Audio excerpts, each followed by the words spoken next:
আসসালামু আলাইকুম রহমতুল্লাহ।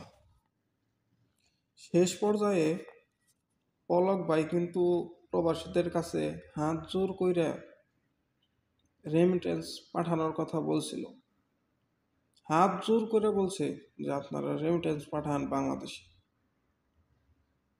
তো আপনাদেরও যেন সেই অবস্থা না হয়, কারণ বর্তমানে 40-50 হাজার টাকার বিমানের টিকিট 1 লাখ টাকায় পৌঁছে গেছে। তো আপনারা একটু চিন্তা করেন পলকের কি হয়েছিল বা কি হয়েছে। পলক হাত জোর করে রিকোয়েস্ট করছে যে আপনারা বাংলাদেশে রেমিটেন্স পাঠান, আপনাদের যেন হাত জোর করতে না হয়। আপনাদের যেভাবে মানুষ সম্মান দিছে, আপনাদের কথা রাখছে, আপনাদের কথা শুনছে, আপনারা দেশের মানুষের কথা এবং বাংলাদেশি প্রবাসীদের কথা একটু ভাইবা দেখেন, বাংলাদেশের প্রবাসীদের একটু সুযোগ সুবিধা দিয়েন।